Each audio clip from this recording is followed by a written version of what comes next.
wa bihi nasta'inu ala umri dunya waddin wa ala alihi wa sahbihi ajma'in amma ba'du.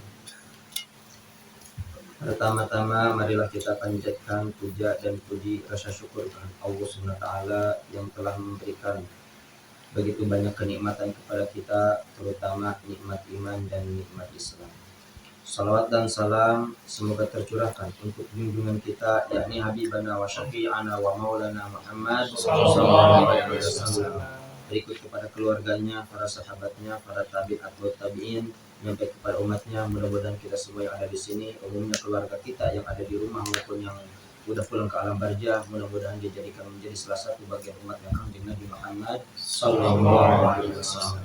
Alhamdulillah kita malam ini bisa berkumpul kembali dalam acara pengajian rutin setiap malam Sabtu 2 minggu sekali di sini ya. Tapi saya mau mulai seminggu sekali aja. Yang sempat, kalau nggak sempat nggak apa-apa.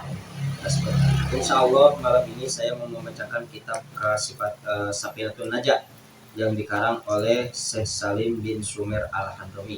Sebelum kita membacakan, kita dianjurkan sebelum membaca kitab itu kita harus tahu tarikhnya atau sejarahnya. Sejarah Syekh Salim Al-Hadrami, alhamdulillah beliau dikuburkannya di Jakarta. Ya, salah satu ulama besar yang orang Hadramaut atau orang Yaman, tapi meninggalnya di Indonesia.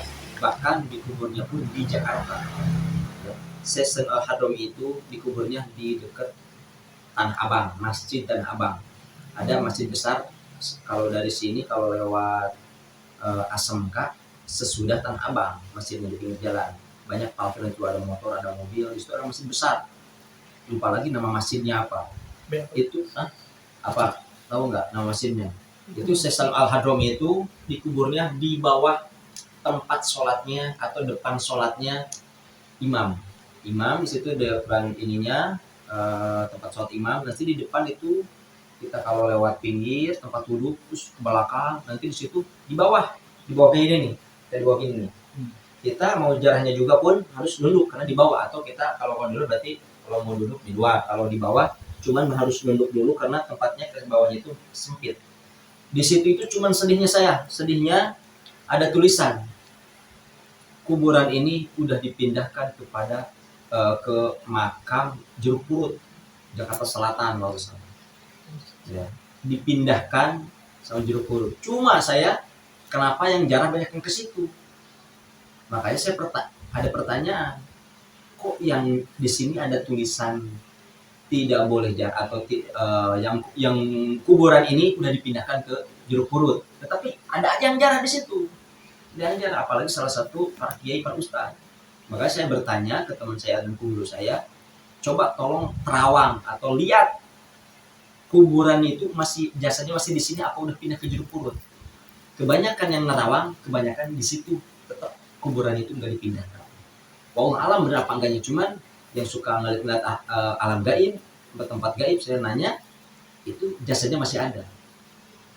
Kenapa kok ada tulisan gitu? Taunya daerah Tanah Abang itu anti jarah, anti yang enggak ya kuburan lah, ya kan. Wallahu alam berapa enggaknya. Ya saya juga cuma dengar kata, soalnya setiap nanya ke marbot atau apa itu kebanyakan saya nggak tahu. Nanya ke siapa nggak ada yang tahu, nggak dikasih tahu. Oke lah, nggak apa-apa. Disitulah saya makanya nanya-nanya ke para kiai, para ustad, tempatnya itu di situ tempat kuburan itu. Oh itu udahlah nggak apa-apa. Tapi ingat ya, ini kitab Safinah ini ada salah satu acuan ibadah kepada Allah, salah satunya dalam menerangkan bab wudu dan bab sholat. Ada nanti ke belakangnya ada bab zakat ya, tapi sedikit. Tapi kebanyakannya wudu dan sholat, gak jauh dari itu. Kalau kita sholat dan wudu kita nggak ada referensi kitab, terus cuman belajar di masa kecil, mungkin banyak yang kelirunya, banyak yang salahnya, banyak yang gak sesuai dengan yang kitab ini. Kalau di kitab ini, kitab Safinah itu yang dikarang oleh Syekh Salim Al-Hadrami, nanti ada sarahnya namanya Kasifatus Sajah yang dikarang oleh Imam Nawawi. Ya, kitab Kasifatus Sajah itu sarahnya. Sarah itu berarti secara panjangnya lah. Ada matan, ada syarah kalau di kitab ya. Kalau di kitab kuning ini ada sebut matan, ada syarah. Kalau matan cuman garis kecilnya. Kalau syarah secara garis besarnya diterangkannya secara luas ya, secara luas. Nah, kitab Sapinah ini matanya sedikit, bacanya sedikit, tetapi banyak yang mensyarahinya atau banyak yang mengomentarinya. Salah satu Imam Nawawi. Komentar Imam Nawawi kasih betul saja kitabnya tebal aslinya. Nah, misalnya kalau di kitab kuning ini, kalau Stasiun Al-Haramain ini cuma sedikit, 1, 2, 3, 4, 5 baris. Kalau Imam Nawawi, sampai sini, bahkan ke sini. Ininya 5 baris, cuma di komentarinya banyak penjelasannya. Nah ini makanya banyak. Yang matanya sedikit ini, di atasnya aja ini matanya ada 9 kitab di matan. Kenapa? Karena kitabnya keren isinya. Makanya salah satunya Syekh Ar-Razi berarti bukan sembarang orang. Kenapa? Yang mengomentarinya 9 orang. 9 kitab. Jarang ada yang kitab dikomentari sama 9 orang, jarang. Minimal kitab itu dikomentari sama 2 orang. 2 pengarang kitab ya. 2 pengarang kitab. Seperti kita kalau yang sering dengar Tafsir Jalalain, ya kan? Tafsir Jalalain dikarang sama 2 orang. Tuh, Tafsir Jalalain dikarang sama 2 orang. Tetapi ada yang disebut Tafsir Munir. Tafsir Munir masih Al-Quran. Tetapi Tafsir Munir dikarang sama 1 orang. Siapa? Syekh Nawawi. Orang lain mah mengarang tafsir Quran itu kebanyakan 2 orang. Tetapi kalau Syekh Nawawi dikarang 1 orang. Ya, 1 orang. Makanya Syekh Nawawi di sini kitab Sapinah ini acuan untuk wudu sesuai dengan yang diperintahkan Nabi, dan sholat biar kita benar sesuai dengan acuan Nabi atau perintah Nabi, semuanya ada di kitab Sapinah. Sarahnya ada disebut Kasifah, ada disebut Sapinah ya. Kalau Kasifah sarahnya, kalau Sapinah adalah matannya ini ya. Makanya insya Allah malam ini saya mau langsung baca ke bab wudu aja lah ya. Karena yang bab pertama adalah rukun Islam. Sebenarnya wajib juga rukun Islam ya. Nah, bagaimana nih, baca aja dari awal apa gimana nih? Langsung lewat aja? Hah? Langsung lewat aja apa ini? Baiknya Om. Baiknya gimana Om, dari awal apa gimana?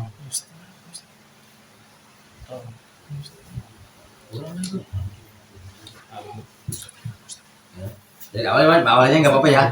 Kita sambil jalan aja ya. Bismillahirrahmanirrahim. Qala mu'allifu rahimakumullah wa nafa'ana fid dharain. Bismillahirrahmanirrahim. Alhamdulillahirabbil alamin. Pengarang kitab ini atau pengarang kitab ini disebut musonif ya.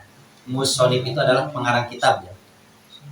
Musonif ini mengarang kitab diawali dengan bacaan Bismillahirrahmanirrahim. Kenapa pengarang kitab ini atau musonif diawali dengan baca Bismillah? Nah ini ya, ada banyak alasannya. Salah satunya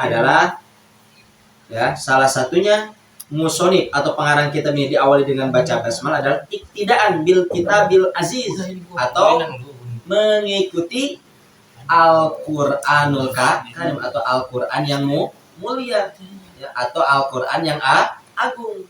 Makanya malu kalau kita sholat nggak baca Bismillah, malu.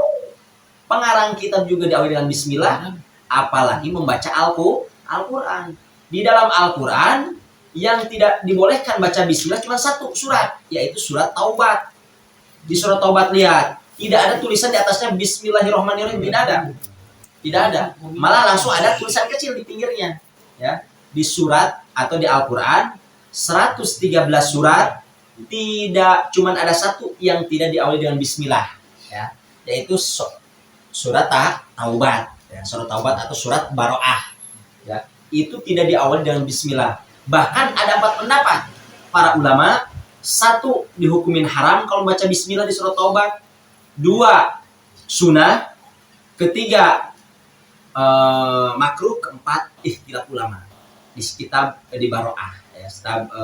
Itu udah dibahas malam Sabtu kemarin karena banyak yang nggak ngaji ya, jadi berarti diulang lagi, nggak apa-apa ya.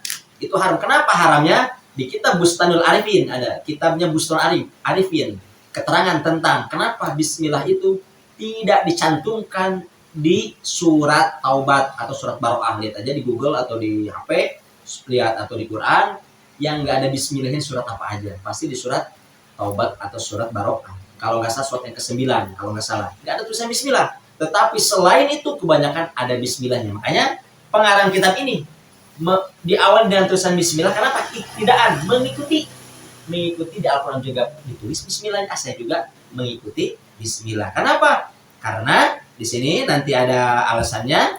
Kenapa? Karena kalau kita berbuat kebaikan tidak diawali dengan bismillah, kurang berkahnya, kurang manfaatnya. Seperti kalau di kitab ini, di syarahnya kitab Safina, kata Syekh Nawawi, kalau kita mengawali kebaikan tidak diawali dengan basmalah, seperti kita berkurban, seperti kita akekah kambing atau berkurban sapi, tidak ada buntutnya, tidak ada ekornya. Gimana kalau kita kurban atau kita akekah nggak ada ekornya? Kurang berkah, bahkan tidak sah. Kalau diantar akekah dan kurban, terus hewannya itu ada cacat atau bahkan tidak ada, kepotong atau gimana, patah, setelah ini nggak sah akekah dan kurbannya. Seperti itu. Makanya malu kalau kita baca Quran atau kita sholat, selalu ada berani orang yang waladdallin amin, qul huwallahu ahad, Allah. Mending kalau waladdallin amin,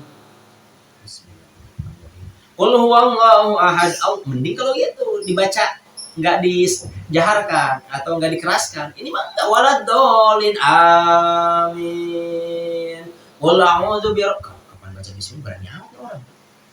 Dia udah punya pahala sebesar apa nggak baca bismillah. Itu kebanyakan orang yang kenapa menyepelekan lafaz bismillah. Kenapa? Nggak tahu maknanya, nggak tahu faedahnya, nggak tahu berkahnya, ya kan? Padahal bismillahirrahmanirrahim itu adalah Allah menciptakan. Suhuf itu ada 104 kitab, ada itu keterangannya di kitab Uqulul Jan. 104 kitab itu dikumpulkan oleh Allah maknanya di Al-Quran. Dan makna 104 itu ada di Al-Quran. Al-Quran juga dikumpulkan maknanya di surat Al-Fatihah. Surat Al-Fatihah juga maknanya dikumpulkan di lafaz Bismillahirrohmanirrohim. Berarti Bismillahirrohmanirrohim itu adalah maknanya dari 104 kitab, maknanya di lafaz Bismillah. Makanya malu kalau kita nggak memakai Bismillahirrohmanirrohim kalau di saat sholat, apalagi sholat. Makanya di sini wajar Senawi ya, kalau Senawi. Bacaan Bismillahirrahmanirrahim bisa terbaik kepada 4. Bisa dihukumin wajib baca Bismillahirrahmanirrahim, bisa dihukumin sunnah, bisa dihukumin makruh, bisa dihukumin haram. Contohnya baca Bismillah wajib. Contohnya kok baca Bismillahirrahmanirrahim bisa dihukumin wajib. Contohnya kalau kita membaca surat Al-Fatihah wajib membaca Bismillah, karena surat Al-Fatihah itu 7 ayat kan. Tapi ada orang yang bilang, oh itu Bismillah itu bukan surat ayat. Oh berarti jadi 6 ayat. Padahal kan udah dicantumkan. Bismillah, ayat Al-Fatihah itu ada 7 ayat. Kalau Bismillah dihilangkan jadi 6 ayat dong. Terus kemana satu ayatnya lagi? Kemana kan? Coba kalau kita pakai logika lah, jangan pakai ilmu. Ada orang yang Bismillah itu bukan salah satu surat Al-Fatihah. Oh berarti 6 ayat. Oh berarti kamu udah menghilangkan 1 ayat. Sedangkan ayat di surat Al-Fatihah ada 7 ayat. Nggak ada yang ngomongin 6 ayat. Semua kitab tafsir apa hadis semua 7 ayat. Tetapi ada orang yang tidak membaca Bismillahirrahmanirrahim. Mana? Biar 7 ayat. Nah, makanya di lafaz siratal ladzina an'amta alaihim, berhenti di situ. Itu adalah salah satu ayat pengganti dari Bismillahirrahmanirrahim. Ya. Awas itu kalau bukan Bismillahirrahmanirrahim. Tetapi itu bukan madhab kita. Itu ya, bukan madhab kita itu. Tetapi kalau madhab Syafi'i mutlak Bismillahirrahmanirrahim adalah salah satu bagian, salah satu surat Al-Fatihah. Makanya wajib, kata Senawi, wajib baca Bismillahirrahmanirrahim. Mau dibesarkan kek atau mau terdengar sama telinga sendiri, wajib dibaca Bismillahirrahmanirrahim. Ya itu, makanya kebanyakan imam Madinah, imam Mekah di lafaz siratal ladzina an'amta alaihim berhenti. Padahal napasnya dia masih kuat padahal. Kenapa? Karena bismillahnya suka kadang dibaca kadang lain. Apakah kita boleh ikut-ikutan? Boleh ikut-ikutan, asalkan tahu ilmunya. Ya, jangan asal kita cuma tahu itu. Ya. Sedangkan kita suatu paket. Kalau wudunya Imam Maliki berarti sholat juga Imam Maliki. Kalau wudunya Imam Syafi'i berarti kita sholatnya juga Imam Syafi'i. Kita mah kebanyakan wudunya Imam Syafi'i, sholat Imam Maliki, ikutin Imam Maliki. Nah itu yang banyak yang nggak sesuai dengan ilmunya itu di situ. Ya, tidak gampang mau itu ilmu itu. Karena orang kan udahlah kita wudunya Syafi'i, sholatnya Maliki, ya nggak pakai kunut atau nggak pakai Bismillah, silakan, tapi asalkan satu pakai. Wudunya juga harus wudu Maliki. Ya jangan gini. Meskipun bisa, tetapi harus satu paket bisa. Karena fikih itu kan boleh madhab Maliki, Hanbali, Hanafi atau Syafi'i, terserah. Itu yang penting kita tahu ilmunya, tahu ajarannya, tahu tata caranya. Jangan kata Ustadz itu juga terus kayak gini. Ya bener nggak dengarnya, takutnya nggak dengarnya lagi tidur baru kedengaran. Oh ini kata Ustadz, tahunya lagi tidur atau lagi bercanda nggak kedengaran benernya, ya kan? Nyalahin ya Ustadz itu juga ngaji kayak gitu, katanya suruh kayak gitu. Dengar dulu ngajinya, kita melihatnya dengan benar apa enggak, kita ngerti enggak pembahasan Ustadz itu, takutnya salah tangkapnya itu ya. Terus alhamdulillahirabbil alamin, alhamdulillah segala puji bagi Allah. Alhamdulillah terbagi kepada 4. Alhamdulillah ada segala puji lillahi bagi Allah. Puji itu terbagi kepada 4. Ada mujinya Allah ke Allah, ada mujinya Allah ke makhluk, ada mujinya makhluk ke Allah, yang keempat ada mujinya makhluk ke makhluk. Makanya puji itu ada 4. Tetapi alhamdulillahi khusus puji ini untuk Allah. Rabbil alamin, siapa Allah itu? Rabbil alamin, yang menguasai alam semesta ini atau yang menguasai seluruh alam. Wa bihi nasta'inu ala umri dunya waddin, dan kepada Allah lah kami memohon pertolongan atas berbagai perkara dunia dan perkara agama. Kok kita ada minta tolong ke manusia, ke kiai? Kan ada kita menolong kepada dokter apakah gimana, apakah sah apa enggak? Sah. Nah cuman jangan ditekankan kita ditolong. Oh saya bisa maju itu gara-gara Ustadz ini, karena saya dikasih duit dan ini. Jangan ada tekad hati itu, saya ditolong sama dokter ini, sama obat ini. Awas itu. Itu nanti menjadi kupur sogir. Seperti gini. Sekarang miskin, pas ketemu dengan Ustadz A, ketemu dikasih wiridan, terus kita diwirid, dibaca, pas nyukur, tiba-tiba atau kita nama maju, sedikit-sedikit nama maju kelihatan. Bener nih, wirid ini maju nih, maju. Udah sih, awas. Kalau kita nggak mengerti ilmu tauhid, awas, hati-hati dengan bahasa itu. Wah ini maju, bagus nih. Semua bacaan juga bagus. Semua bacaan nggak ada yang jelek bacaan itu, apalagi itu ayat Al-Quran. Kita tekadkan ini wiridan ini yang bikin kita kaya, wah nanti udah kupur kita. Kupur, awas. Harusnya gimana? Wasilahnya saya sering baca doa ini, alhamdulillah saya bisa agak naik atau agak maju. Tak orang sekarang kayak gitu. Atau contoh lain, gara-gara makan cabai saya sakit perut. Gara-gara cabai, ada yang makan cabai nggak sakit perut? Itu kan salah satu juga salah lidah kita. Apakah dosa? Dosa lah. Masa nyalahin cabai? Ada yang makan cabai nggak sakit perut, ya kan? Gara-gara martabak ini saya sakit perut, gara-gara martabak. Harusnya ingat dulu kita makannya tangannya bersih apa enggak? Ini roti dibikinnya bersih apa enggak? Jangan nyalahin makanan dulu. Nah itu min jumlah itu kita udah kita mah seperti itu kan. Coba sekarang kan selama ini coba ya, kita ingat-ingat ya Allah, kita selalu menyalahkan gara-gara tadi makan cabai, ada kebiasaan masuk terus. Yang namanya kenapa? Karena kita belum memuji ilmu manusia kayak gitu. Itu minum obat ini awas ini. Kita harus tahu sekarang, apalagi udah ngaji, kita biar apa? Kenapa ngaji? Biar mengerti mana yang benar, mana yang salah. Jangan benernya itu secara ini doang, tetapi secara hati juga harus benar. Ya. Jangan secara ini, wah saya mau udah hidup udah benar ini, gak pernah ngomongin orang, saya sedekah mulu, saya ibadah mulu, udah benar. Tetapi benar ini menurut kamu, menurut kita ini, itu harus tanya. Atau menurut ulama nggak benernya. Ya. Tapi kalau kita menurut kita sendiri pasti Opan juga, kata Opan saya bener lah hidup, kata Opan. Tapi kata orang yang ngaji, nggak bisa lah Pan, kamu wudunya juga masa kaki dulu sebelum muka, harus muka dulu tuh kan. Tapi menurut Opan bener, ya iya menurut Opan. Coba lihat di kitabnya, iya wudu itu jangan kaki dulu, tapi muka dulu seperti itu contohnya ya. Wassallallahu wasallama ala sayyidina Muhammadin. Semoga rahmat atau curahan rahmat atau curahan sholawat atau selamat diperuntukkan untuk ratu kita Sayyidina Muhammadin, yaitu Kanjeng Nabi Muhammad sallallahu alaihi wasallam. Ada yang baca nggak pakai Sayyidina, awas. Kita mah orang berpendidikan. Ya. Jangan sampai kita membaca Allahumma sholli ala Muhammad. Malu kita. Kita ke presiden, insinyur, dokter dibaca, atau Kiai Haji Anu bin Anu LC MA dibaca, tetapi kepada Nabi enak aja Allahumma sholli Muhammad. Ya Allah, malu. Sayyidina itu ibarat, kalau ibarat kita insinyur kayak dokter kayak orang itu. Seperti sholat kan, asyhadu an la ilaha illallah wa asyhadu anna Muhammadar Rasulullah. Allahumma sholli ala Muhammad. Dari Sayyidina emang, tetapi kita itu sama Allah dikasih pikiran hati. Tetapi kepada manusia biasa yang hina di dunia dipakai dokter andesnya, tapi kepada Nabi Allahumma sholli ala Muhammad. Ya Allah, itu pendidikannya kemana? Katanya pendidikannya tinggi, S2, S1. Tapi ke Nabi nama Allahumma sholli ala Muhammad. Bahkan ujungnya nggak pakai sholli alaihi. Udah Allah sholli ala Muhammad aja udah. Itu malu ya, makanya kita kalau merasa berpendidikan, malulah menyebut nama Nabi langsung.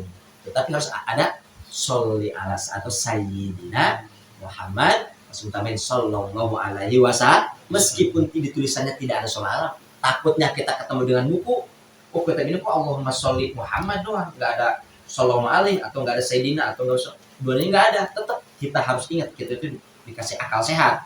Akal sehat itu diberi oleh siapa? Oleh Nabi. Makanya seluruh makhluk hidup ini adalah cahayanya Nabi. Malu kalau kita nggak memakai gelar Nabi, minimal Sayyidina Muhammadin. Tambahin lagi kalau nggak ada sallallahu alaihi wasallam. Khatamin Nabi ini, yaitu Nabi kita itu adalah khatamin Nabiyina, terakhir Nabi. Kalau sekarang ada nama Nabi, nggak sah, bukan, itu palsu. Kenapa? Khatamin Nabi, Rasul itu adalah terakhirnya para Nabi, terakhirnya para utusan. Kalau ada ngaku-ngaku meskipun dia hebat ilmunya, langsung dalam arti ada martabak langsung ada motor langsung ada, meskipun hebat, tetapi itu bukan Nabi. Kenapa? Nabi terakhir adalah Nabi Muhammad Shallallahu Alaihi Wasallam. Tapi kalau kaum Syiah, Nabi yang terakhir itu adalah Sayyidina Ali. Kaum Syiah. Karena apa? Karena Sayyidina Ali ini adalah salah satu sahabat Nabi yang dari lahir sampai meninggalnya keadaan Islam. Ya. Menurut para sejarah, kalau Abu Bakar Umar tadinya bukan Islam, bukan Islam, tetapi masuk Islam. Tapi kalau Sayyidina Ali satu, dari lahir sampai meninggalnya dalam keadaan Islam. Makanya sama kaum Syiah, Sayyidina Ali itu dieluk-elukan atau disebut Nabi yang terakhir setelah Kanjeng Nabi. Nggak apa-apa, itu cuma buat wawasan aja, buat kita aja, biar tahu aja. Tapi kita tekankan Nabi kita itu adalah salah satu Nabi yang terakhir. Wa alihi wa sahbihi, dan curahan rahmat atau keselamatan juga diperuntukkan wa alihi untuk keluarga Nabi. Nah, di sini Ali, di sini alihi keluarga Nabi yang saat sekarang itu ada yang disebut Habib. Habib lawannya Syarifah. Itu bagus lawannya Ratu. Makanya kalau ada nama TB, misalkan TB Opan, oh berarti turun Nabi. Atau ceweknya berarti Ratu Latifah. Awas, Ratu bukan karena namanya asli, bukan, tapi Ratu karena turunan keluar dari rahim seorang Tubagus. Ya. Kalau Tubagus sama Ratu, terus anaknya laki-laki, berarti jadi Tubagus lagi. Namanya terserah, mau Ahmad, Muhammad terserah, tapi kalau turunan itu tetap Tubagus, TB. Kalau perempuan berarti Ratu. Mau namanya Latifah nggak apa-apa, tetapi karena di turunan tetap pakai Ratu, di KTP-nya nggak pakai Ratu, enggak. Beda dengan nama anak kita. Kalau kita bukan turunan Ratu, kita tambahinlah Ratu Latifah, nggak apa-apa, di KTP tulis Ratu Latifah. Ya, Ratu Latifah nggak apa-apa. Nah, kalau Habib sama Syarifah lawannya. Habib nikah sama Syarifah, kalau anaknya laki-laki Habib, kalau perempuan berarti Syarifah. Gimana kalau Syarifah anaknya Habib perempuan nikah sama bukan Habib lagi? Itu putus darahnya. Ya. Putus darahnya. Jadi arti putus darah itu artinya kalau Syarifah nikah sama orang biasa yang bukan turunan Habib, nikah sama kita, nanti punya anak bukan Habib, bukan Syarifah, kan udah putus gara-gara nikah sama orang biasa. Tetapi kalau Habib, kalau nikah sama anak saya, terus ada Habib, ini kan anak saya kan bukan Habib, bukan tuh bagus, ini kan anak saya. Nah, nanti anak cucu saya atau anak-anaknya, kalau laki-laki Habib, kalau perempuan Syarifah. Itu ya. Itu kalau laki-laki kuat, dan dengan perempuan jadi putus darahnya. Itu ya, salah satu turunan yang sekarang masih ada, yaitu tuh bagus dan Syarifah. Banyak ya, kalau di Pandeglang nanti di Maja ya, tuh bagus ya, karena ada turunan keraton ya, keraton nanti turunan dari Rasul. Kalau Habib banyak di Jakarta ya, Habib ya, bukan Habib gadungan, Habib beneran ya. Kalau Jakarta ada Habib orang Palestina, ada Habib orang Pakistan, bukan Habib karena kelihatannya mukanya seperti Arab disebut Habib, padahal bukan Habib. Kecuali mukanya kayak orang Palestina, mukanya kayak Habib, orang Palestina, Bangladesh, Pakistan itu mukanya kan seperti orang Arab, seperti Habib kan. Itu. Kebanyakan Habib itu adanya di Hadramaut di Yaman. Makanya Hadramaut, di Hadramaut Yaman itu adalah kotanya wali, disitulah wali-wali yang sekarang banyak yang paling banyak itu di Hadramaut atau Yaman gitu. Kalau di Saudi Habib itu sedikit. Karena apa? Karena orang Saudi itu tidak percaya kepada Habib itu turunan Rasul, tidak percaya. Tapi orang Saudi itu mengakunya saya turunan Rasul karena hidup di Saudi, hidup di Madinah, hidup di Makkah. Tapi ada yang enggak, ya kan? Bukan turunan Nabi aja kan, masih ada orang lain yang bukan tuh turunannya. Wasobi wali, masih panjang wali ini. Pengertian Ali. Kalau kita pengen disebut keluarga Nabi, meskipun kita bukan turunan Nabi, meskipun kita bukan turunan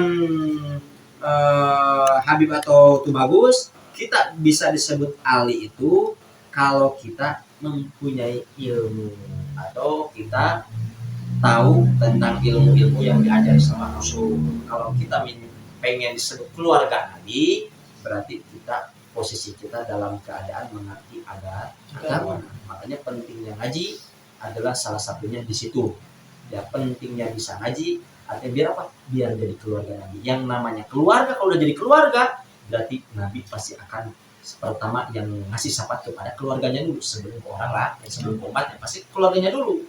Ya, sebelum keluarganya dulu, kekasihnya dulu. Makanya kalau kita pengen ngasih syafaat sama Nabi, minimal kita jalankan itu, yaitu kita berilmu. Meskipun kita bukan Habib, meskipun kita bukan turunan Tubagus, kalau kita pengen disebut keluarga Nabi, kita harus berilmu. Berilmu yang mana? Berilmu yang mengikuti sunnah-sunnah Rasul atau ajaran Rasul. Wasobihi, dan sahabat Nabi. Mana sahabat? Itu sahabat itu yang hidupnya dari zaman Nabi sampai terakhirnya Nabi meninggal. Terus ada sahabat, tadi situlah terakhir sahabat siapa? Misalnya sahabat yang terakhir siapa? Sahabat dulu. Apa saya? Yang paling terakhir kalau sama di sahabat, para sahabat itu. Setelah sahabat ada yang namanya tabiin, ya kan?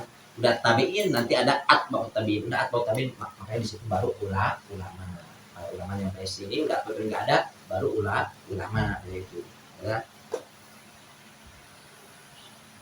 Wala haula wala quwata illa billahil aliyil azim. Tidak ada kekuatan atau tidak ada daya upaya illa billah, terkecuali dengan Allah, dengan hak Allah al-ali yang maha tinggi, al-azim yang maha agung. Tidak ada yang kuat atau tidak ada yang menandingi selain ada irodahnya atau kodratnya Allah. Mungkin kita bisa jalan bukan karena makanan, kita bisa ngaji bukan karena minuman, tetapi dengan irodahnya Allah. Makanya jangan sombong kalau kita masih bisa berjalan, jangan sombong kalau kita masih bisa bernapas. Karena apa? Napas inilah kita dikasih oleh Allah, bukan dari makan seenak-enaknya makanan. Nggak ada makanan ini biar napas, biar banyak napasnya. Makanan ini biar bisa jalan, nggak ada. Karena kan yang bayi ada makanan yang ini biar mempercepat jalan, ya itu mah biar mempercepat jalan. Nggak ada, udah capek di kaki. Ada makanan yang masih kuat jalan kaki, nggak ada. Kalau ada nggak, meskipun makan mahal nggak ada. Ya. Makanya nikmat yang paling besar, kenapa ada bahasa nikmat iman, nikmat Islam? Kenapa selalu disebut-sebut? Rasul dengar kan kalau khutbah, ya nikmat iman dan nikmat Islam. Maksudnya apa nikmat iman, nikmat Islam? Satu, nikmat iman, kita keadaan sekarang atau kita lahir dalam keadaan orang beriman. Coba kalau kita lahir dari orang Kristen, mungkin kita nggak beriman. Itu nikmat iman itu. Maksud nikmat iman itu. Mungkin kita gimana kalau kita seandainya keluar dari binatang, mungkin kita nggak beriman. Gimana kalau seandainya kalau kita keluarnya dilahirkan dari pohon? Makanya ada bahasa nikmat iman. Ya. Ada satu lagi nikmat Islam, yaitu alhamdulillah ibu kita asli agama Islam. Coba kalau ibu kita aslinya Kristen, mungkin kita nggak akan mengenal Islam. Mungkin kita ke gereja sholatnya, bukan ke masjid, ya kan? Karena wasilahnya ibu kita atau bapak kita Islam, jadi kita agama Islam. Nah inilah yang disebut kita sering baca nikmat yang paling besar dan nikmat iman dan Islam. Coba kalau sama Allah kita dikeluarkan dari kerbau, mungkin kita nggak bisa ngaji kan? Oh makanya inilah suatu anugerah yang paling besar selain nikmat sehat dan nikmat panjang umur. Yang paling besar itu nikmat iman dan Islam yang paling besar. Faslun, ini sekarang mulai pasal ya. Nggak apa-apa kan? Berapa sih? Kemalaman ya? Nah, Faslun, ini pasal atau ini bab mau menerangkan tentang apa nih? Pasal pertama di dalam kitab Sapina diterangkan Arkanul Islami. Pertama adalah menerangkan tentang rukun-rukun Islam. Awas, rukun ini adalah salah satu pekerjaan yang wajib kita kerjakan. Kalau di rukun ini kita tidak dikerjakan berarti tidak sah. Itu rukun. Al-Islamu, apa yang disebut Islam? Ya kan? Islam apa? Sebut Islam, Dek. Islam apa, Dek? Islam apa nih? Islam apa sebut Islam? Partai Islam apa? Ya, kita cuma tahu namanya dong. Oh. Ya, Opan kata-kata kayak ngerti aja apa Islaman? Sama satu juga. Oh, umur berapa tahun, Mas? Iya. Umur berapa tahun? Umur berapa tahun? Wah, kata Opan umur 25 tahun. Ngapain aja 25 tahun?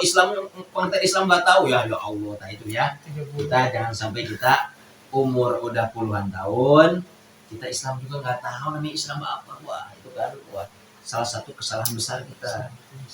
Ya minimal kita tahu nama Islam kayak apa.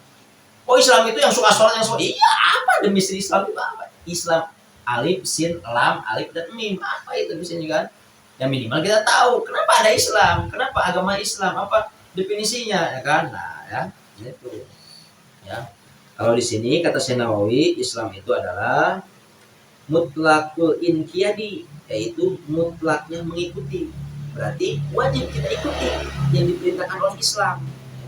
Kalau di sini mutlak itu adalah bahasa gaulnya atau bahasa keren yang paling ini biar nggak pusing ya. Mutlak itu mutlak, berarti wajib lah.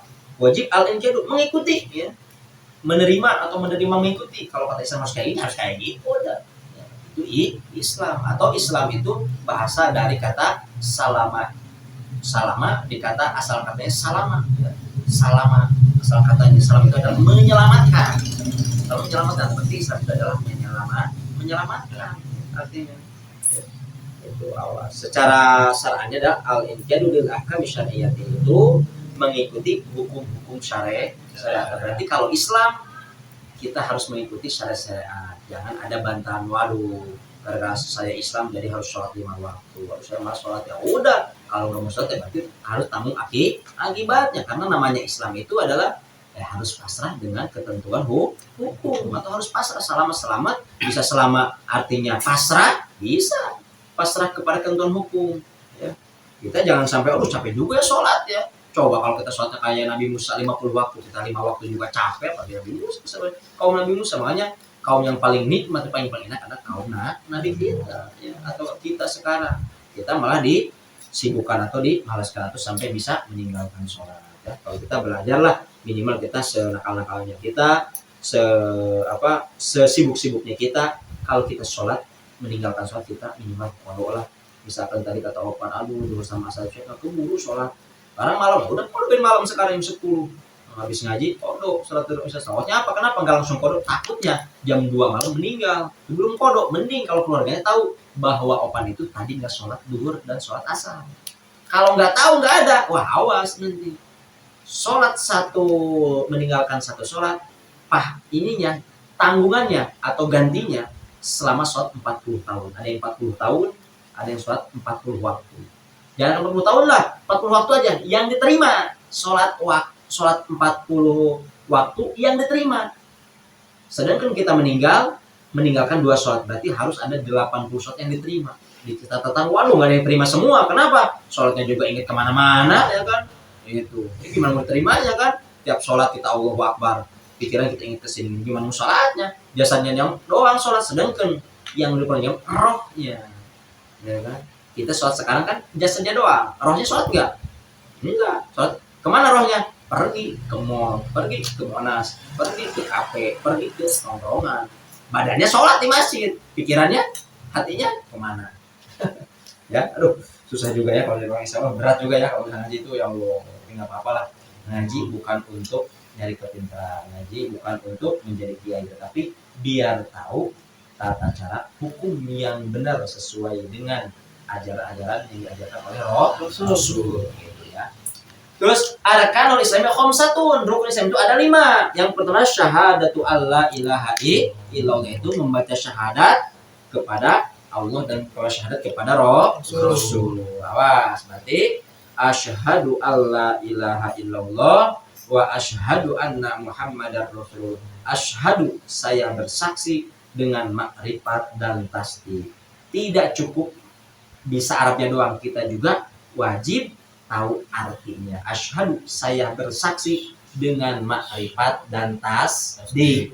An, sesungguhnya kelakuan dan sikap. La ilaha, tidak ada Tuhan selain Allah yang wajib kita ibadahi atau yang wajib kita ikuti perintahnya, dan yang hak dijauhi semua larangannya. Itu berarti kalau kita masih berbuat maksiat atau kita berbuat yang tidak diinginkan Allah, oh berarti kita belum syahadat. Ya, kalau udah ngaji tentang tarekat itu bukan tingkatan kita, tapi kita minimal tahu dulu lah. Ya, siapa tahu ya. Jadi kalau kita kan makomnya masih makom syariat kan, ya. Tapi meskipun kita makom syariat, kita minimal udah jalan lah ke makom tarekat atau ke makam makrifat, ya kan. Kan makom di Islam itu kan ada makom syariat, ada makom tarekat, ada makom hakikat, ada makom makrifat, hakikat, tarekat, syariat, tarekat, makrifat, hakikat, ada 4. Nah, kalau di 4 ini di badan kita nggak ada, udah kita nggak akan, kalau dalam arti udahlah, udah pasrah, disiksa ya, dalam arti neraka lah, itu nggak akan ditanya sama malaikat, udah siksa langsung, ngapain nanya ya kan, udah nggak ada makom 4, ya minum kita syariat. Mana syariat? Syariat itu jurusannya dengan dohir. Seperti mana? Sholat kita. Meskipun pikiran kita masih ke mall, masih jalan-jalan, minimal dohir kita, tangan kita, rukun qauli, rukun fi'li, rukun qalbinya harus sesuai dengan ilmu agama. Kalau rukun qauli, rukun fi'li nggak benar, udah kita nggak bisa, nggak ada keselamatan, karena keselamatan dunia akhirat ada di sholat. Ya, keselamatan kita itu ada di sholat. Makanya di sini asyhadu alla ilaha illallah harus tahu artinya. Setelah artinya, kita juga harus tahu syahadat juga terbagi kepada 2, ada syahadat syar'an, ada syahadat munjin. Ya, ada syahadat syar'an, ada syahadat munjin. Ada syahadat cuma menyelamatkan di dunia, ada syahadat yang menyelamatkan dunia dan akhirat. Makanya ada 8 ar-Rahman. Bismillahirrahmanirrahim. Ar-Rahman, Maha Pengasih di dunia. Allah kasih ke siapapun dia, meskipun dia kafir, meskipun dia binatang, misalnya dia pun Allah kasih rezeki sama Allah. Tetapi Ar-Rahimi tidak akan dikasih semua orang, khusus orang-orang yang tertentu. Siapa yang bertujuh? Itu orang yang beriman. Dibaginya di mana? Nanti di akhirat. Makanya sama Allah sekarang orang kaya, orang kafir kaya, meskipun kita nggak ngedoa kaya, kita nggak sholat kaya, kita meskipun nggak ngaji kaya. Kenapa? Allah Maha Pengasih di dunia, tapi nanti di akhirat kata Allah nggak akan dikasih. Khusus dunia doang saya akan kasih, udah. Opan nggak mau sholat juga nggak apa-apa, tambah maju. Nanti nambah sholat tambah maju, wah tambah maju. Tetapi pas di saat sholat turunlah usaha kita. Pasti kayak gitu, cobaan kita pasti kayak gitu. Coba itu jarang ya, jarang, atau sebagian orang jarang. Yang kita lagi hijrah lagi enak-enak aja nih, pasti cobaan itu lebih besar, akan berat. Coba salah satunya mungkin pasti mulai ngerasakan kita. Kalau kita udah mulai, pasti ada bintik-bintiknya. Mulai tadinya kok sebelum ngaji mas saya maju, pas sekarang udah ngaji nggak maju. Kenapa? Nah, itu cobaan. Allah menguji kita kalau kita istiqomah, mau maju mau nggak maju tetap saya ngaji, pasti Allah akan ngasih kemudahan. Tetapi kalau kita tergoyahkan dengan godaan itu, wah udah kita apakah iman apakah enggak gitu ya, masih ada cobaannya ya, banyak ya cobaannya ya mungkin itu nanti merasakan. Mungkin salah satu ada ya, kita mungkin yang di sini yang ngaji yang hijrah mungkin ada salah satu cobaan ya, cobaan di rumah apa atau di mana, di pekerjaan atau di selain rumah atau di luar rumah pasti ada cobaan. Kita ini syahadat itu poin kedua, ada syahadat syar'an, ada syahadat munjin. Kalau syahadat syar'an cuma tahu Islam, cuma tuh syahadat doang. Ada syahadat yang menyelamatkan akhirat, mana? Syahadat yang memakai ilmunya, ibadah yang memakai ilmunya. Ya. Itu. Makanya kita minimal jangan sampai nggak tahu tentang ilmu-ilmu yang wajib kita ketahui. Seperti apa? Seperti ilmu keimanan, ilmu syahadat. Ilmu syahadat itu ada 50. Asyhadu alla ilaha illallah 41, asyhadu anna muhammadar rasulullah ada 9. 41 tambah 9 jadi berapa? 50. Tak 50 ini dikumpulan di lapan asyhadu alla ilaha illallah. Kalau nggak hafal 50 sifat ini, kita menjumlati orang kafir. Mana? Yaitu wujud kidam bako mukhalafatul hadis, kan itu sifat yang wajib Allah 20, yang muslim adam hurus panah 40, tambah 1 yang jaiznya di Allah. Terus yang sebenarnya lagi mana? Sifat yang di Rasul 4, sifat yang wajib di Rasul sifat yang wajib di Rasul 4, sifat yang muslim di Rasul 4, 1 yang jadi 9. Nah, itu minimal kita harus hafal itu. Ya. Itu minimalnya itu. Minimal kalau pengen selamat, pengen masuk surga minimal itu. Kalau nggak hafal itu 5 susah. Nggak tahu kapan mungkin dibarengi sama orang munafik atau orang kafir. Derajatnya manusia yang nggak hafal 50 itu 41 yang wajib di Allah dan mustahil di Allah dan jaid, terus yang 9 lagi kalau nggak hafal 50 itu menjumlati orang munafik. Itu derajatnya sama dengan orang kafir, nggak punya Islam tetapi derajatnya sama orang kafir, sama disiksanya, berat kan, capek. Nah, makanya ada syahadat itu dibagi kepada dua. Itulah kenapa pada saat dibagi dua itu ada syahadat cuman kasebutnya kalau gaul itu Islam KTP, ada yang syahadatnya Islam benar. Mana Islam benar? Ya kita tahu tentang ilmu-ilmu yang kita kerjakan. Mana kita ilmu kerjakan? Kita suka sholat, kita tahu ilmunya. Kita wudhu, tahu ilmunya. Kita sodako, tahu ilmunya. Kita berbuat baik, tahu ilmunya. Jangan menurut logika aja. Itu salah satunya yang kemarin sudah dijelaskan. Jangan sampai kita berbuat kebaikan tetapi tidak tahu cara yang benarnya berbuat baik. Seperti gini, ya kan? Seperti apa? Kalau contoh kecilnya, maaf nih, bukan saya pengen dihormati, bukan. Ya, bukan. Contoh kecilnya gini. Ya. Ini kan martabak, ya kan? Martabak. Secara yang punya nih, ini kan sopan kan? Misalnya menurut orang yang punya sopan, ya kan? Padahal ada yang harus kita yang lebih sopan, ada yang lebih baik, yang aturan agamanya, menurut aturan agama. Kalau punya martabak ini satu kan, ini banyak orang kan, ini tidak boleh satu ini. Ini kan rasa ini apa kacang, ini kan rasa kacang. Di situ kan nggak ada rasa kacang tuh, itu kan nggak ada rasa kacang kan kajuan. Harusnya kacang itu di situ separuh, ini separuh. Nah itu bagusnya. Ya kan? Kalau kita kan nggak, contoh kecilnya ini mah, contoh kecil awal, bukan ini ya. Contoh jangan yang jauh-jauh, ini dulu yang ada di sini lah. Ini. Kok kenapa nggak sopan? Ya, Amri, Yudi atau ini mungkin pengen kacangnya. Jauh sama saya. Coba kalau kacang saya mah, tuh kan? Ya kan? Ya. Contoh kecilnya, mungkin gini. Wah, kata Amri, waduh, itu saya pengen kacang, saya nggak suka kayak gitu. Nah, sih, coba kalau saya makan, tuh kan? Tapi kalau menurut yang orang yang ngasihnya, suka-suka gua dong. Wah, martabak saya, rumah saya, itu menurut kita, menurut ilmu. Mungkin Amri nggak suka keju karena di situ cuma keju pengen, tapi sukanya kacang di sini tuh kan. Itu berarti menyakitkan orang. Nah itu lah, contoh kecilnya itu, ya, contoh kecilnya, ya. Nah, makanya kita juga harus semangat. Itu contoh bukan ini. Contoh besarnya apa? Contoh besarnya jangan seperti ini. Contoh besarnya, ayo kita berbondong-bondong sodako ke masjid atau berbondong sodako kepada orang yatim piatu. Awas, Kenapa? Karena sedekah ke yatim piatu itu pahalanya besar. Ada saudara kita yang miskin gak dikasih. Awas. Kita ke orang ngasih banyak, ke saudara yang miskin gak pernah ngasih. Nah, itu kan salah satu minjem berarti apa? Kesan besar kan? Tapi di pikiran, kenapa? Saudara yatim itu besar ini. Iya besar. Ini saudara kamu nih, saudara kamu ada yang miskin. Masa uangnya dikasih ke yatim semua?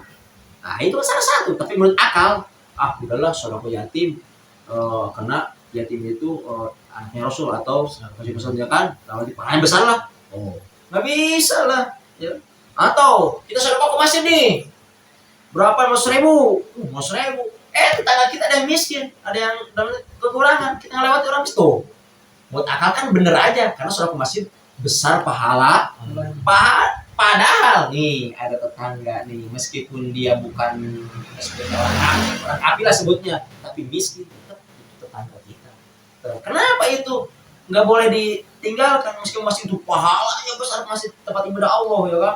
Dan arti kalau dilihat dari hadis lah, pokoknya pahala yang besar itu adalah menginfakkan atau sedekah ke jalan atau salah satunya rumah Allah, masjid, benar. Tapi tangga kita ada yang kelaparan, kita lewati tetangga, ya Allah. Tuh, coba itu secara garis besarnya, cara kita lihat dari mana. Awas, kita harus tahu ilmunya. Terus itu dari sodako. Jangan asal kita sodako. Secara pikiran benar, kita sodako ke masjid besar, pasti pahalanya besar. Lihat ada tetangga. Kalau kita meninggal, apakah orang jauh dulu yang menolong kita? Pasti tetangga kita yang menolong. Itu makanya Sayyidina Umar ditegur sama sahabatnya di saat Sayyidina Umar memimpin jadi khalifah. Sayyidina Umar ditegur sama sahabatnya. Wahai Umar, wahai Amirul Mukminin, kenapa kamu umroh?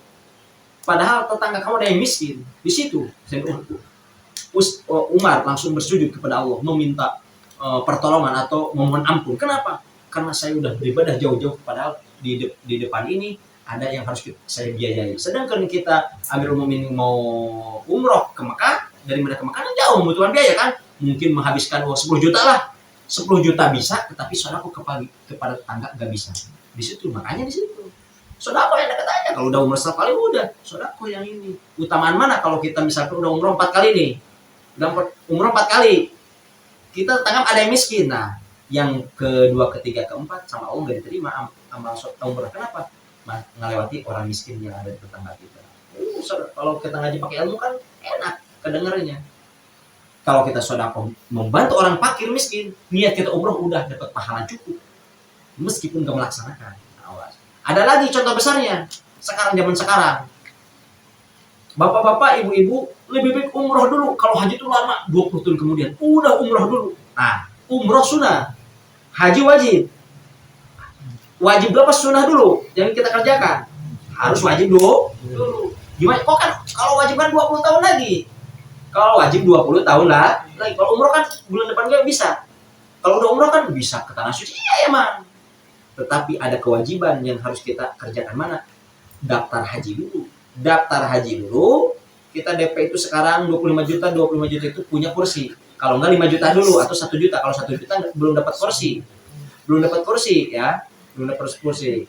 Tapi kalau kita pengen dapat kursi haji, misalnya saya sekarang 25 juta, nanti ditentukan sama Menteri Agama atau Kementerian Agama, kamu bisa berangkat 2030. Kalau udah 25 juta. Tapi kalau kita daftar dulu aja haji, wajib dulu daftar. Mau berangkat mau enggak, yang penting kita udah mengerjakan kewajiban meskipun belum berangkat. Nah, di situ baru kita umroh. Itu apakah boleh? Nah, itu yang bagus. Zaman sekarang, haji malam udah umroh sama aja melihat Ka'bah dan melihat makam Rasul. Nah, masalahnya bukan masalah menginjak atau melihat, tetapi hukumnya, tingkatannya. Kalau umroh sunnah, kalau haji wajib. Jangan mendahulukan sunnah dan mengakhirkan wajib. Wajib dulu, daftar dulu, terserah mau 2 juta 5 juta, yang penting daftar dulu. Ya, daftar dulu. Kalau udah daftar, baru pesan umroh juga. Nah, itu sekarang. Ada lagi yang ketiga yang paling besar. Seperti gini. Jarah ke makam wali sering, ya, jarah ke wali aliat sering, tapi jarah ke orang tua nggak pernah. Ke sini. Ya. Utama itu ke jarak orang tua dulu, baru ke makam wali. Wali juga nggak akan didengar doanya orang yang jarah kalau dia melewati orang tua. Banyak orang kayak gitu. Jarak ke sini, maka orang tua nggak pernah dilihat. Jarak ke orang tua nggak pernah dijarahi, nggak pernah dibacain. Harus itu, ya. Kita umroh 20 juta nyampe ke umroh, tapi bagian jarak ke makam ibunya diakhirkan. Harus itu. Ya mentang-mentang, aduh rumah ibu saya ada di Sulawesi, ongkosnya mahal. Umroh berapa juta? Umroh 25 juta. Ke Sulawesi berapa? Cuma 5 juta, tapi gue mau mengeluarkan. Kan nggak dapat pahala umroh. Ingat, lihat, pahala umroh itu bukan karena menginjakan kaki ke tanah suci, tetapi lihat dari kebaikan. Ya, lihat kepada niatnya. Meskipun belum melakukan umroh, tapi kalau kita udah niat pengen jarak ke orang tuh, udah salah satu mimpi mati niat kita udah umroh. Itu. Makanya kebanyakan orang kayak gitu sekarang. Karena apa? Karena pakai logika. Bukan karena pakai ilmu atau yang ada diajarkan kita gitu ya. Itu secara ininya ya. Terus yang kedua, rukun Islam itu adalah wa'iqamus sholati, mendirikan sholat, rukun Islam. Salah satu atau perbedaan orang kafir dan orang Islam itu adalah salah satu adalah melaksanakan sholat. Di sini bahasanya iqamu, kerjakan atau mengerjakan sholat. Bahasa mengerjakan berarti harus bekerja. Apa bekerja? Berarti harus melakukan. Tidak cukup kita cuma bengong doang. Di saat mengerjakan, kita juga harus tahu yang kita kerjakan. Yang kita kerjakan apa? Sholat. Kita juga harus tahu mana takbir yang benar, mana sujud yang benar, mana ruku yang benar. Gitu ya. Karena apa? Kita mengerjakan sholat. Seperti kita punya mobil. Amri punya mobil. Kalau nggak tahu ilmunya gimana? Pasti dilihat doang lah. Ya. Tapi perlu belajar kan. Nah, berarti sholat juga, kita melakukan sholat perlu belajar kita juga kalau kita pengen bisa. Ya, kalau kita pengen benar, ya. Nah, itu ya salah satunya yang kedua. Terus yang ketiga, wa itu zakati, mengeluarkan zakat. Tadi sini berarti mengeluarkan zakat bisa zakat fitrah, bisa zakat mal, bisa zakat emas, bisa zakat penghasilan, bisa zakat apa lagi, ternak gitu. Terserah itu zakat. Salah satu yang wajib kita itu adalah zakat di saat Idul Fitri. Itu ada di bulan Ramadan. Zakat fitrah, zakat Idul Fitri. Nah, kita domisili Jakarta, kebanyakan zakat fitrah ke masjid. Amri zakat fitrah ke masjid. Emang masjid bisa menerima hak zakat? Di perasaan masjid nggak ada. Ada juga amil zakat yang duduk di masjid. Awas. Kalau kita niatnya zakatnya ke masjid nggak sah. Karena masjid bukan bagiannya, tetapi ada amil zakat. Amil itu adalah orang yang menerima atau orang yang berhak menerima zakat atau pengganti, atau kita salah satu orang atau dua orang disimpan di masjid, itu orang itu berhak menerima zakat sebenarnya. Amil bukan zakat fitrah ke masjid. Saya tanya setiap tahun, ibu mau kemana? Aku mau beras. Iya, saya mau zakat ke masjid. Ya, ke masjid. Siapa dulu zakat ke masjid? Emang ada kata saya. Gitu. Tanya lagi bapak, Pak, kok zakat kemana? Kemana ke masjid? Kok ke masjid? Dia ke rumahnya, tetangganya ada yang miskin, kok kemana ke zakat?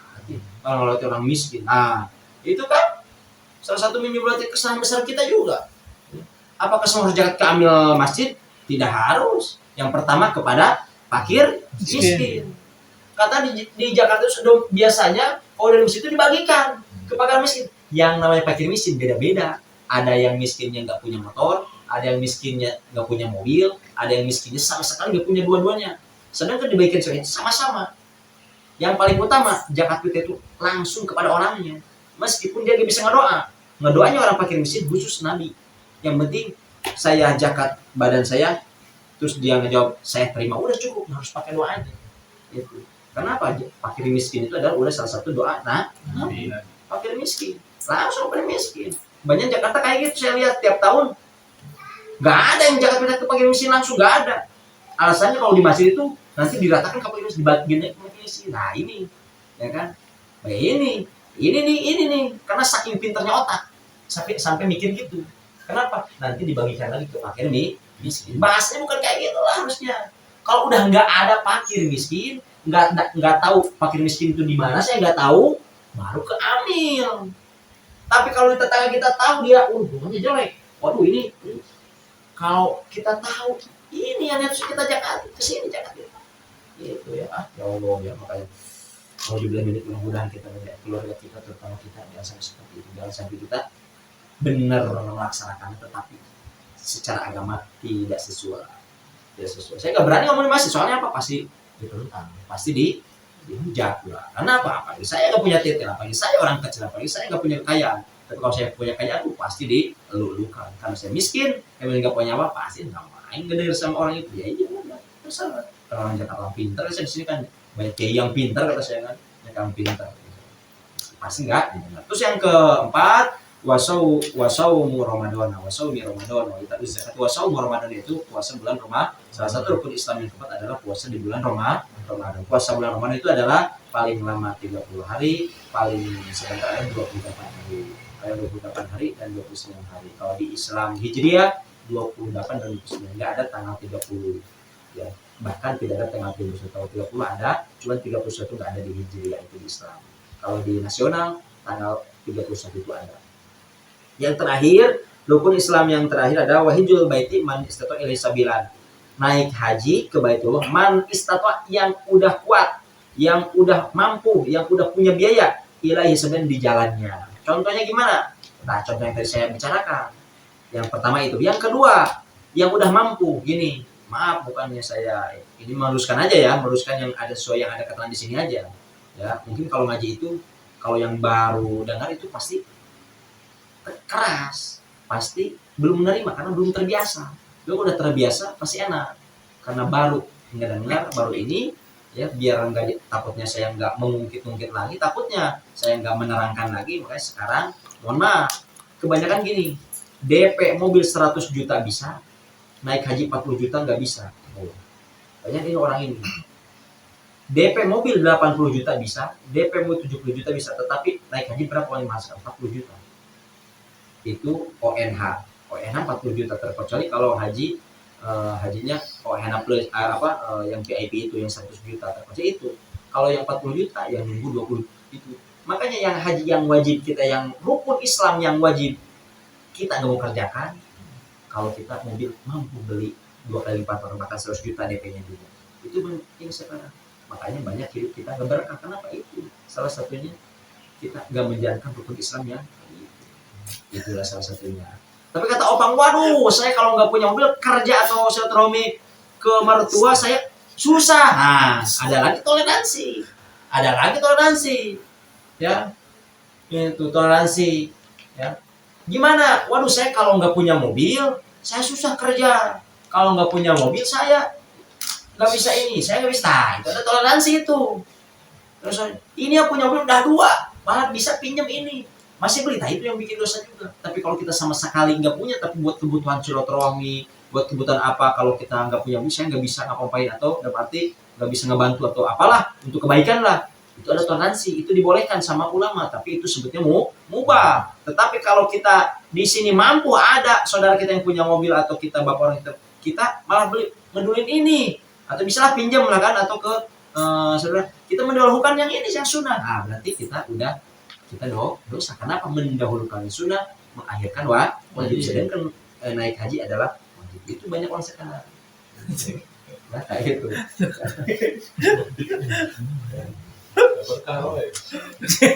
Tapi itu kan ini mah buat wacana. Jadi kesimpulannya, kalau kita mampu mengerjakan yang saya sebutkan, silakan. Kalau nggak mampu jangan dulu. Seperti kita makan, saya belum mampu makan martabak yang dipaksakan, makan yang mampu dulu aja. Dalam arti kita lagi sakit gigi nih, padahal kalau nggak sakit gigi kita mampu makan martabak, kita kasih, jangan dipaksakan. Takut sakit, dipaksakan, ya mampu aja makan apa gitu. Nah, berarti kita mengaji juga, kalau kita belum siap yang diajarkan ini, ya jangan dulu yang kita kerjakan. Yang siap-siap dulu aja, yang enteng-enteng dulu aja.